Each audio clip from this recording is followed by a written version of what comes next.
Audio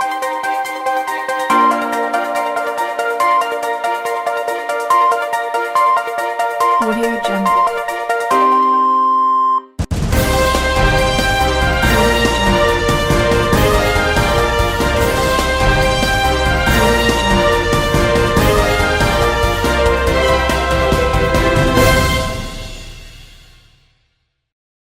Thank you so much, our dear viewers, wherever you're watching us from. Today we have Academic Director Christopher Lusweti.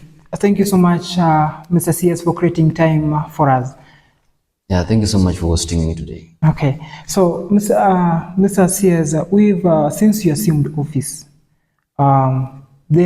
before you assumed office, there were some promises that you had, or there were some things you had in mind that you were going to fulfill as academic director. Have you fulfilled them? Okay, thank you so much for that. First of all, I would like to explain the key role of the academic secretary in Moi University. And my biggest function of all is to advocate for provision of high quality education.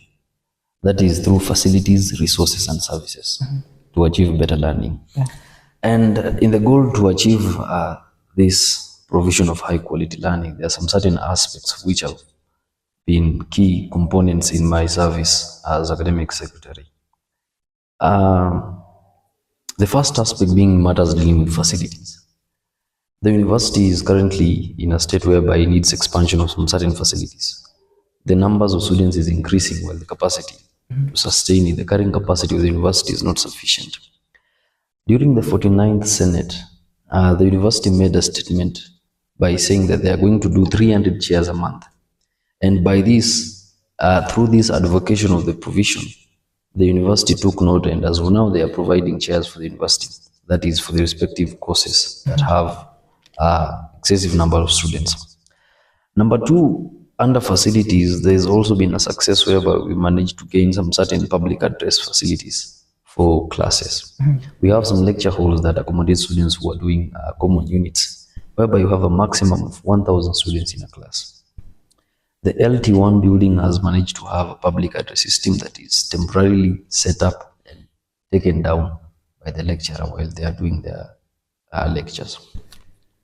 Under resources, I've been able to do an open user study on the library, and it is currently in process, whereby I'm going to examine what are some of the current books that are in the library. Are students fully utilizing the resources? How is the usage? How is the open access? How is the remote access of these materials? And so far, I've managed to be able to understand that there is a Wi-Fi problem in the university, particularly in the library. Yeah. And I can promise the student that the Wi-Fi situation is being handled. It is under the procurement office. It's just that Moi University is currently in a financial crisis that is making us unable to purchase these programs. But as academic secretary, I have heavily advocated for the provision of Wi-Fi in the library. And soon, hopefully next semester, we're going to notice a significant improvement in the connectivity found within the library. Also, there's a matter of e-resources, whereby I'm heavily advocating for it to be given a priority, because when students are away, they need to access these materials. Thirdly, under services. Over this short duration that I've served as academic secretary, there are some certain services that I've tried to reinforce. Number one is the services being offered by the administration, that is Room 35, that is dealing with student affairs.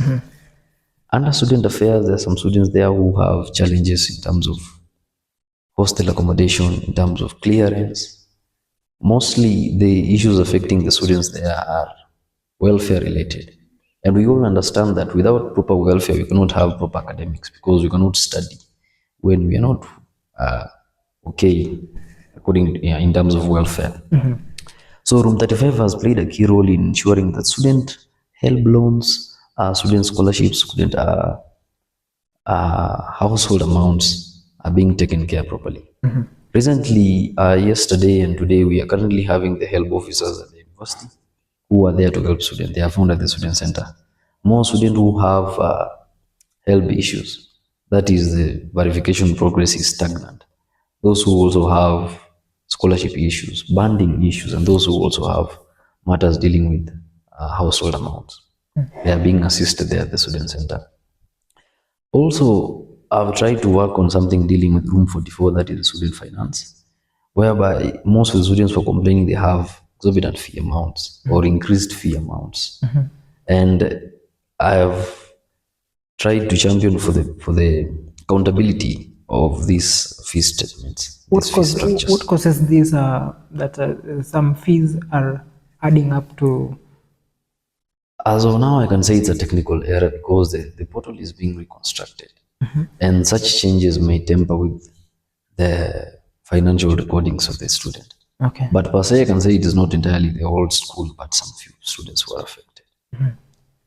Again, on matter services, I've managed to shift the grading system of Moi University. Recently, we were using the 75%, that was 70% and 30% for examination assessment. And the students complained that the grading system is not favorable to them.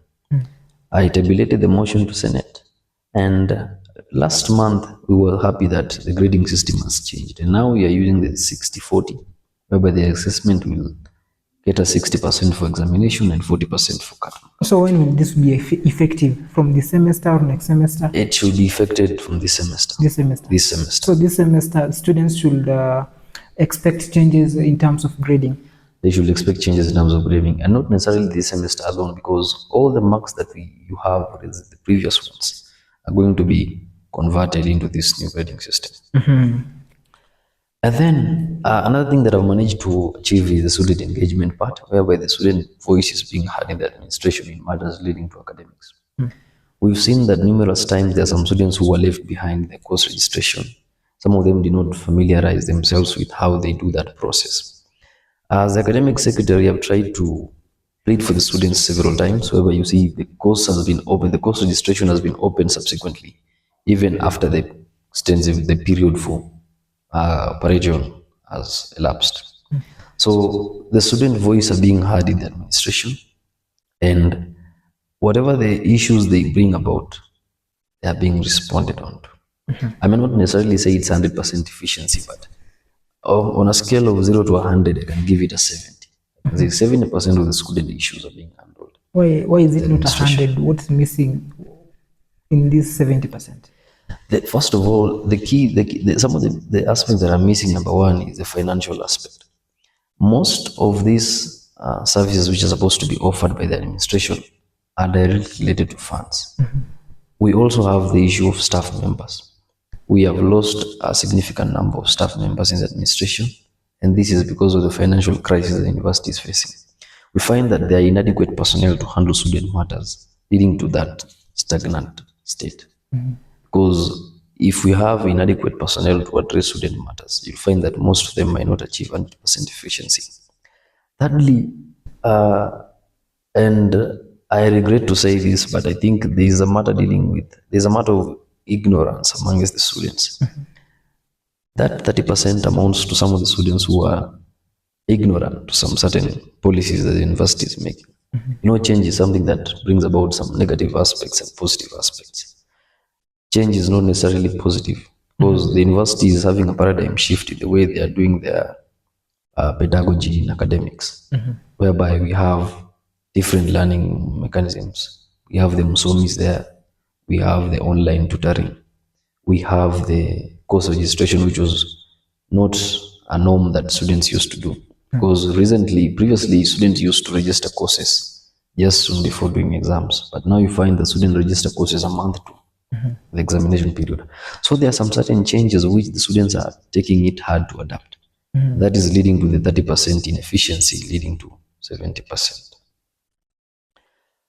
Again, there is something to do with Waziri, before you continue, just back then you talked of quality education. Yes. How are you guys, trying to cope up so that students may get quality education, just as you said?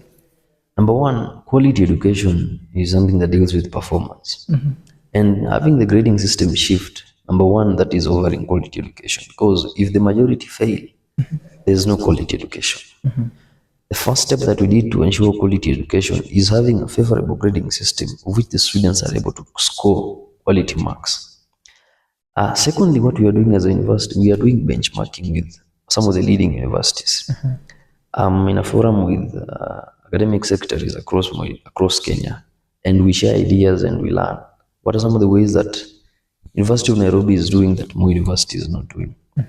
And as a member who attends the Senate of the Moi University, I usually take part in giving opinions and views concerning what can be improved to enhance quality education. Thirdly, quality education is directly linked to services being offered in the university. For us to achieve quality education, we need to reinforce services being offered in the administration. Many times you might enter the administration to some key offices and you'll find the students lined up there without being helped at all. So if we improve on that service delivery is directly proportional to the number of intake, or is directly proportional to the satisfaction of the student. So if we offer quality services, we are making sure that these students are enjoying their stay in Moi University, and that is also providing quality education, high quality education. Just a while ago, I think it's last semester, the Vice Chancellor talked of doing exams online. How are you guys working on this so that it may be implemented? Okay, as it stands now, there is no proper communication on how that is going to be implemented. It is still debatable, and all matters that happen at the university are being done by the superior policy making, that is the Senate. The issue concealed was just a glimpse of what is going to happen, and it does not necessarily mean that that is the initial implementation that is going to take place. As of now, I can tell the students that we are still using the normal examination method until when the matter is well scrutinized and well examined. Because for everything that we do, we need to examine what are the possible strengths of this and what are the possible weaknesses of doing this. As we venture into electronic way of doing examinations, we need to understand what are some of the possibilities that we are going to unlock by doing that, and what are some of the negative things we're going to get. So as of now, the idea is not well examined. It was just a statement made by the VC. And I hope, I mean, before this implementation, or rather before the Vice Chancellor said this, you guys were aware of it, right? Yes, I was aware. So what made the VC make such a decision, or rather try to say that we'll be doing exams online? The biggest thing that made the VC say that is because actually it's the DVC RSA. The reason why he said that is because of the increased number of exam irregularities. We've noticed that most students participate in exam irregularities, not necessarily because they are stupid or perhaps they have other reasons best known to themselves. And to be able to curb that exam irregularity situation, the DVC said that the exam is going to be online, and my examination will not be similar to yours, because my first question will be different to your first question, and it will be like filling a questionnaire format. Perhaps for this student A, the question will be different. For student B, the first question will be different. So the aspect of copying each other will be minimized.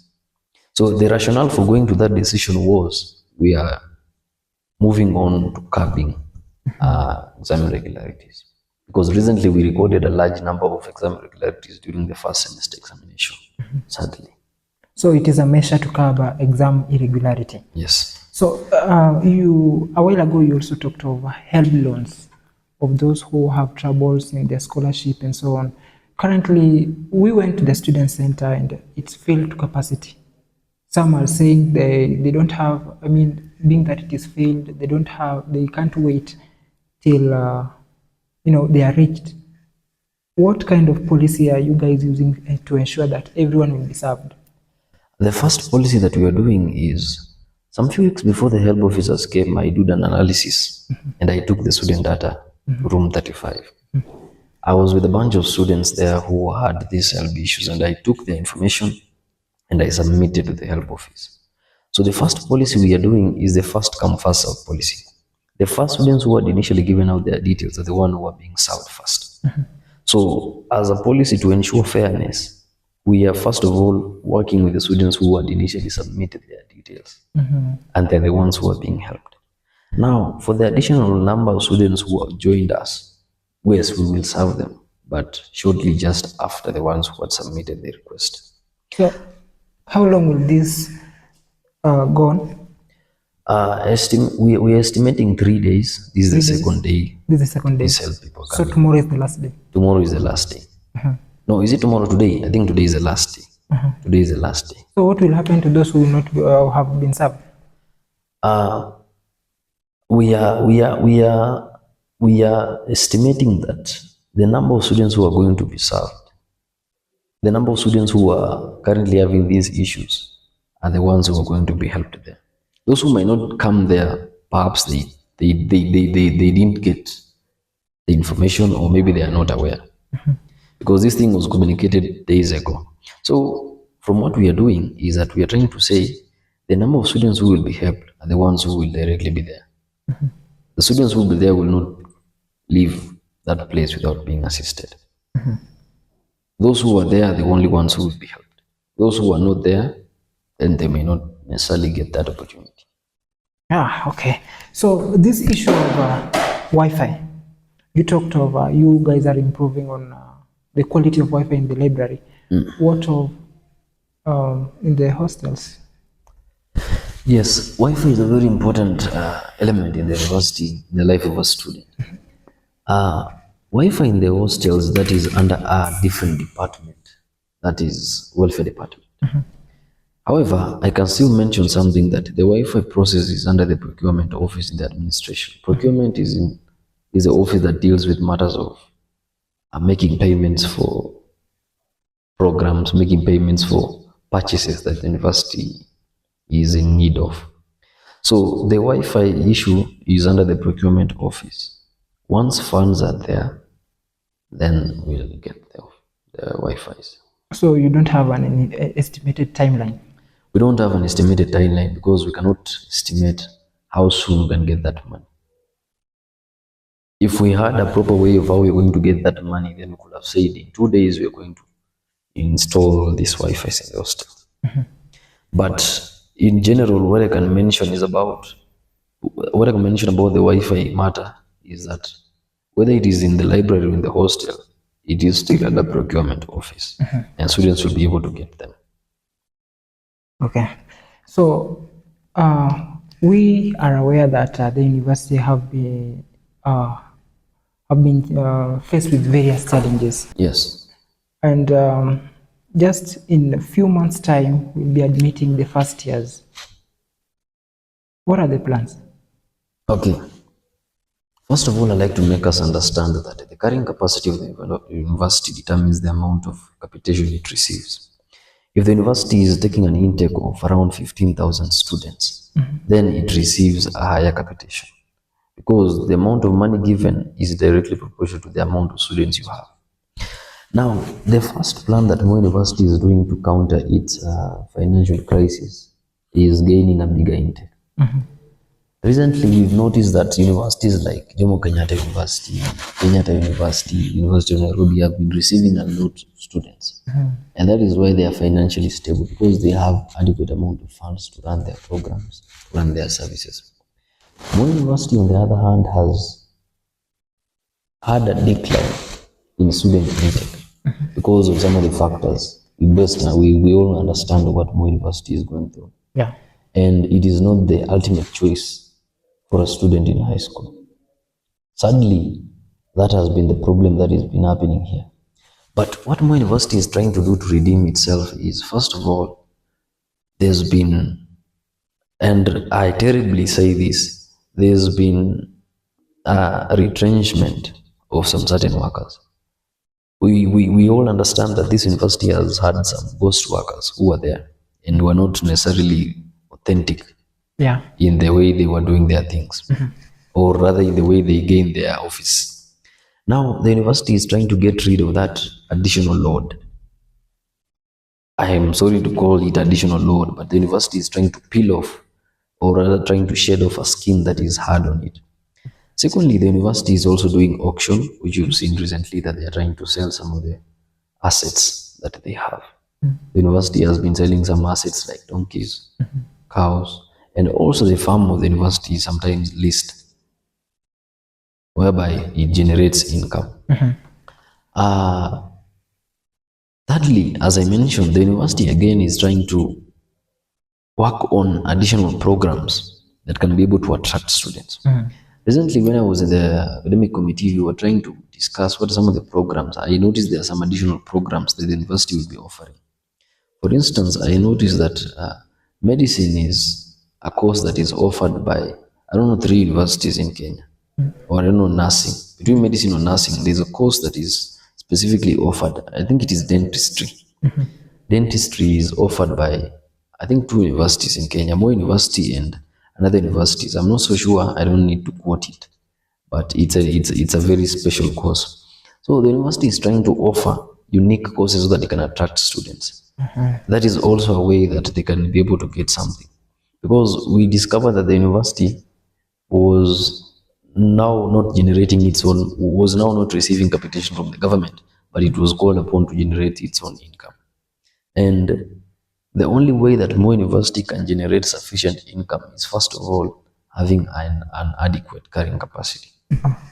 And that is the biggest way that Moi University can redeem itself.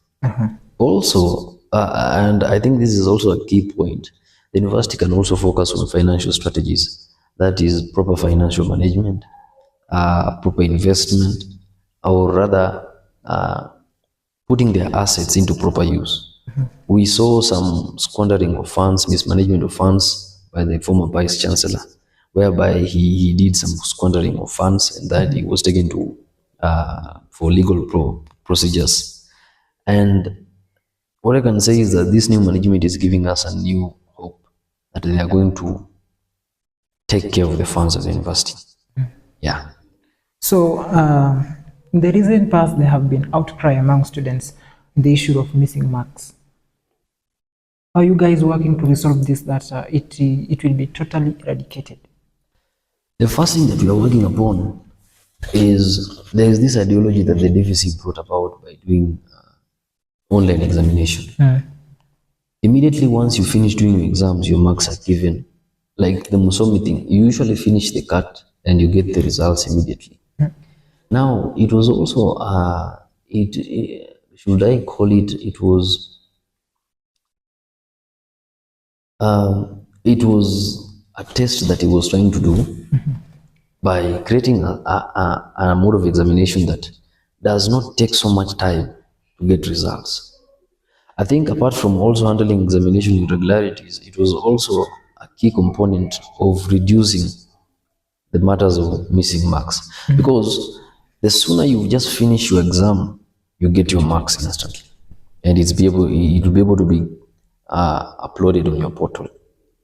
Now, what the university is doing to curb the issue of missing marks, first of all, is we are trying to handle this current academic year that we are in. We are trying as much as possible. That's why you notice that Moi University had 2 graduations during the last academic year. Yeah. That is to accommodate the students who had failed to graduate initially under their correct period of graduation. Now, I can confidently say that the university is now in the correct academic year, whereby the students who are supposed to graduate this coming academic year are the ones who are current 4th years. And by doing that, they are first of all trying to set a clear path for them by ensuring all their marks are in place. I think the strongest thing that the university is doing to ensure matters of missing marks is dealt with is by setting the correct period for a student to graduate. Whether the marks are there or are not, it is the students' mandate, it's the students' it is the, how do I call it? The student is supposed to graduate on that specific period. Let's say you are Moi for 4 years. Whether your marks are uploaded or not, the university is trying to set a way that you fully graduate on time. And for many people, it is not necessarily about the marks, but it's about how soon will you graduate. Will you graduate on time?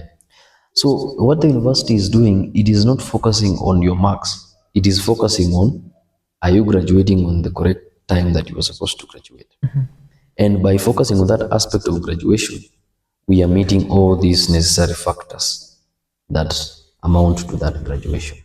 But what brings about these missing marks? Because some students say, I did exams, my marks were not uploaded, and so on. What brings about missing marks? And I can say that missing marks is not a disease that is affecting all schools. For instance, here in the School of Information Sciences, there are no missing marks. In the School of Engineering, there are no missing marks. In the School of Medicine, there are no missing marks. Now, missing marks do happen because of the majority of the students. Now, you'll find one lecturer is supposed to mark scripts of 1,000 students. And the duration period for this marking is during the long holidays. That is why there is a long holiday period to give the lecturers room to mark. For instance, now we've not had a long holiday as Moi University, yet we expect to have the marks.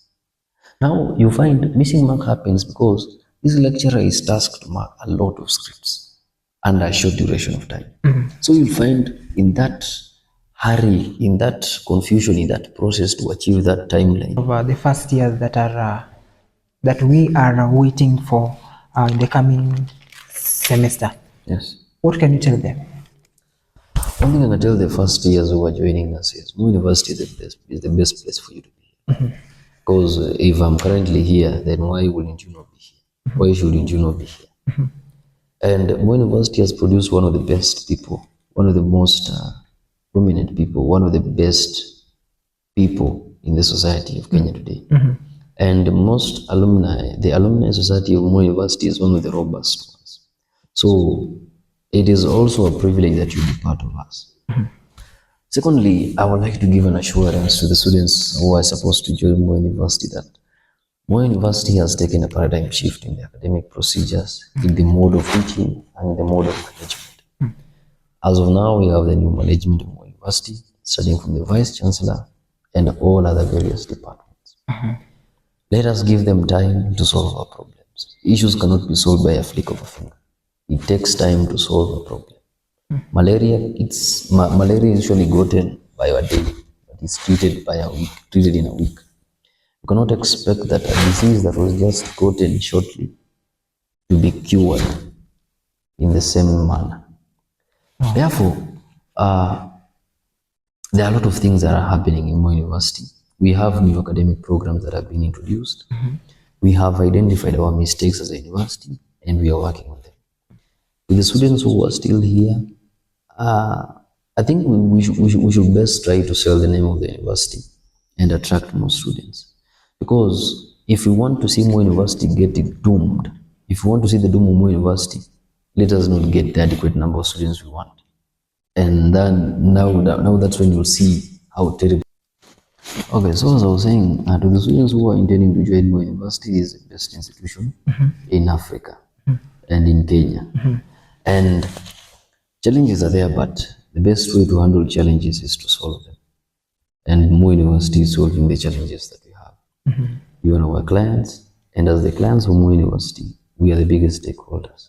We are the people who can redefine how we want this university to operate. As CS academics have played a key role in trying to redefine how the academic landscape of this university is going to operate.